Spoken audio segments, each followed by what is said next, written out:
Daniel Rock Zero here, back again on our video. This time around, 2001 year in review continues with WWF No Way Out. There ain't no easy way out. There ain't no shortcut home. There ain't no easy way out. Live from Viva Las Vegas, Nevada. This is No Way Out 2001. And this, if you watch my top 25 greatest pay-per-views of all time in WWE's history video, that's a nice little shout out to that video. You will know that I gave this a top 15 spot. Overall, No Way Out is a great show. So let's get to it. We have the Hardcore Championship match, Raven and the Big Show. And because this is a hardcore title and it's 24/7, we get Crash Holly out there. We get Crash. We get Billy Gunn. We get a couple other guys in there. Billy Gunn actually pins Raven to become the hardcore champion. And then Raven pins Billy Gunn to get back said hardcore title. And then he pins the Big Show and beats him. This is a fun match. A 4.5 out of 10. I miss the hardcore 24/7. They need to bring back a championship of this sort. Maybe call it the WWE Network Championship. That would be a cool concept. Bring back the 24/7. Bring back a hardcore title-esque 24/7 rule title. Fairly decent. 4.5 out of 10. Chris Jericho defeats X-Pac, Chris Benoit, and Eddie Guerrero in a fatal four-way match for the Intercontinental Championship. This is an awesome match. You have X-Pac, who is clear as day is bright that he is nowhere near as good as the other three. And of these four guys, I would actually say Chris Benoit is the best of these four. It's just too damn bad we can't remember him. I give this match an 8 out of 10. This is an awesome match, an awesome fatal four-way. Just Incredible interfered too. This is a great match. And no, on the WWE Network, you do not get the Uncle Cracker X Factor theme. You know, you're dealing with the X Factor. I got everything I wanted, and I ain't ever looking back. X Factor. An 8 out of 10. Next up, we have a match which is really good, and it has absolutely no reason to be good, in Stephanie McMahon Helmsley versus Trish Stratus.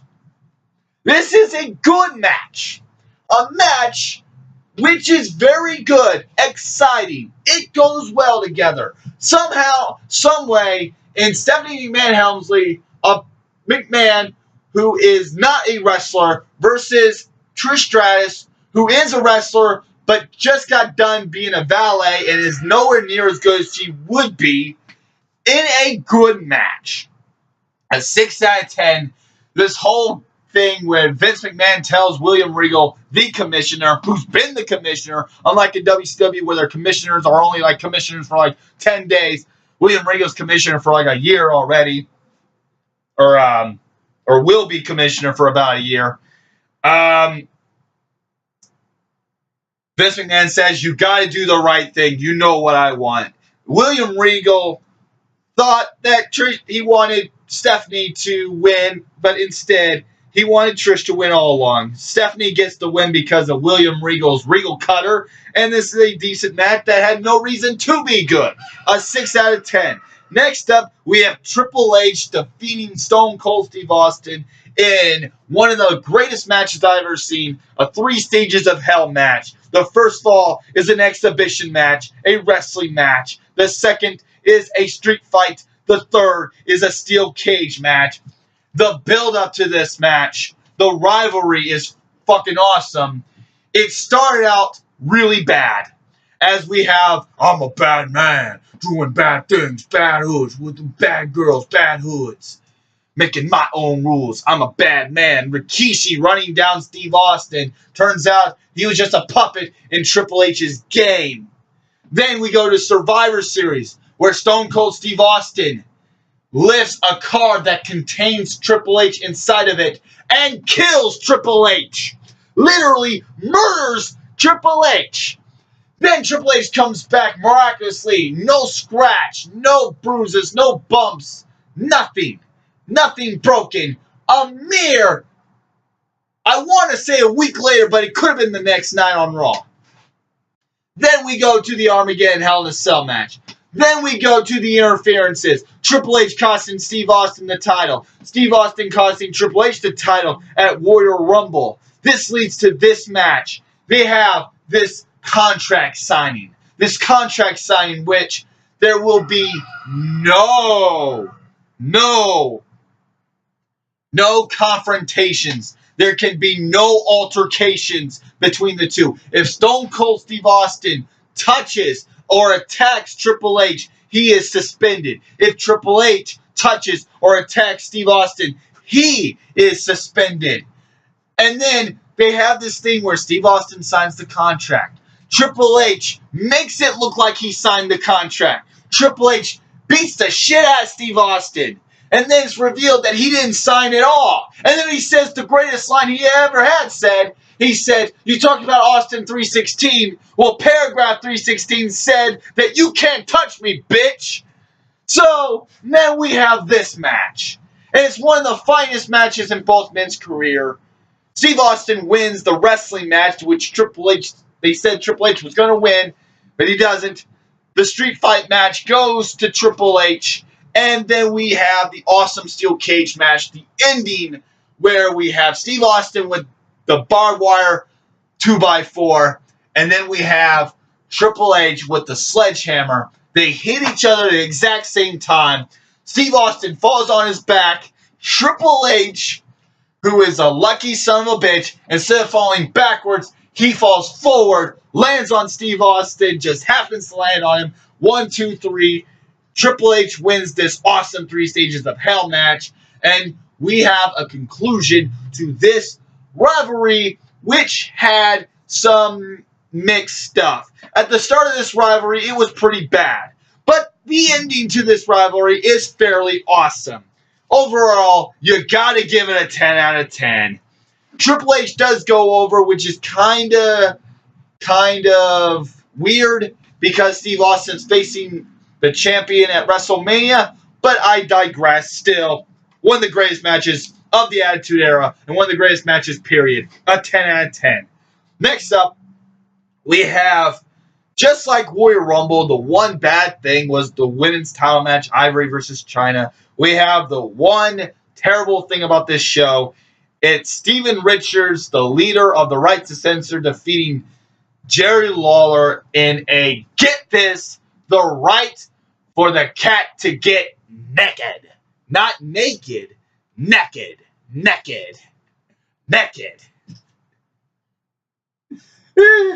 So the cat wanted to take her top off like she did at Armageddon 1999, which I'm still pissed off is censored on the network. But this is a bad match. Jerry Lawler and the cat would soon be gone right after this. And Jerry Lawler will be back for Survivor the next night on Survivor Series for Raw. This is a bad match, a 3 out of 10. The only terrible thing about this show. This next match is a mouthful to say, and I'm going to try to say it because even if I don't get it right, I'm going to be mad at myself. This is a tough thing to say. We have, the next match is a triple threat tag team tables title match. A tables triple threat tag team title match. So many T's. A tag team tables tag. Damn it! A triple threat tag team title tables match. There, I fucking said it. The Dudley Boys defeats Brothers of Destruction, Kane and The Undertaker, and Edge and Christian for the World Tag Team titles in a triple threat tag team tables title match. I say it differently every time. A good match. I give it a 7 out of 10. And then we get to the main event, we have The Rock defeating Kurt Angle in a great match. Just an 8.0 out of 10. I would have given it an 8.5, but the ending is very botchy. The Rock hits a rock bottom on Kurt Angle for the first time. And we have this weird thing where Kurt Angle was supposed to kick out but doesn't kick out. The ref hits 3, so it's over, but it's waved off because he was supposed to kick out. And then The Rock just hits a rock bottom. Anyways, we have an awkward finish, but nevertheless, still an awesome match. I don't know why they didn't just end it with the first rock bottom, but whatever the fuck. It's Kurt Angle. It's The Rock. The Rock defeats Kurt Angle for the World Wrestling Federation title. An 8 out of 10. And then we're off to WrestleMania 17, which is regarded as one of the greatest shows of all time. Overall, No Way Out 2001 is a great show. A 7 out of 10. I gave it like number 15 on my top 25 list or something like that.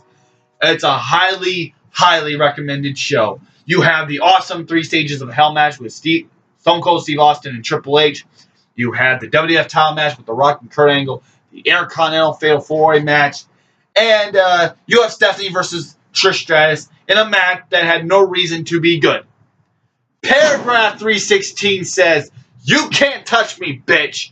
I'm Dana Rock 08, and next time around, it's WCW Greed, and then for WWF, it won't be WrestleMania 17. I will talk about the final Nitro and the simulcast Raw, the go-home show for WrestleMania 17.